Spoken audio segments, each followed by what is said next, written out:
you're a natural leader, and you have many of the characteristics that make up being a good leader. And you've done a lot of work, inner work, to be able to manage your emotions, to be able to think clearly. So I want to come back to that point. It's not everything, but it's a big piece. Would you agree? Totally. I don't know how people lead companies without having done inner work.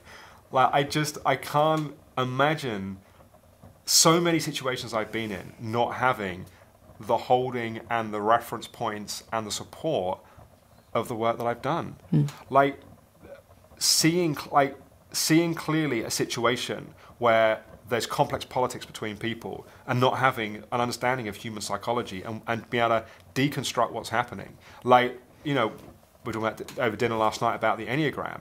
Like, just how do people manage people without not knowing what their Enneatype might be? Like, I just can't even conceive of, like, understanding that the different views of the world and people behave differently based upon that. And people require different leadership and support based upon that. I can't imagine dealing with the pressure without knowing how to switch off your nervous system and how to calm.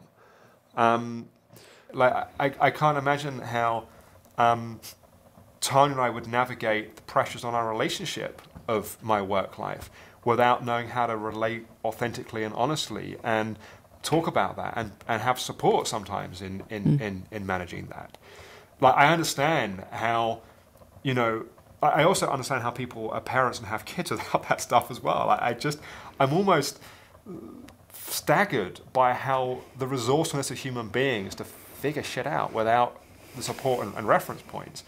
And I feel unbelievably grateful to have been forced onto a path that, you don't think you go onto this path really through choice, but being forced onto a path of inner work and the support that's provided. It's, as we said earlier, it doesn't replace or negate the need for skills and capacity, for natural talent or whatever else. There's other things, but for me, it's everything in terms of what makes it possible, and also knowing that the outer without the inner. Like, if I had a choice between the inner or the outer, I would pick the inner 1,000 times over. For myself, at least. For the world, I might pick the outer. But it's like the outer without the inner is empty. It's nothing. I mean, back in the days, I used to do a lot of work as a therapist, and I would work with people that had made millions and millions and millions of pounds or dollars, and they still felt they didn't have enough. It's like, you make $1 billion. It's never gonna. If you don't feel like you got enough, it's never gonna do it. So just in a very fundamental human sense of, like, life happiness and life, living a good life, like, it's important. The inner is incredibly important. And I would say the world needs more conscious people to rise up. Yeah. You, like, look at the time of filming now. I mean, this may come out after the election, so people will know something that we don't know right now in terms of the US.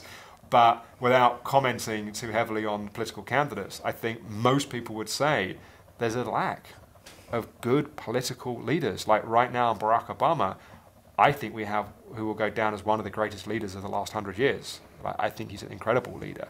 We can, deconstruct lots of things, but fundamentally, I think he's a great, great leader. We need more people like that. We need more people in politics, more people in business, more people in not-for-profits, more people in communities that have got the orientation of some inner work, but show up. Like, bring that into the world.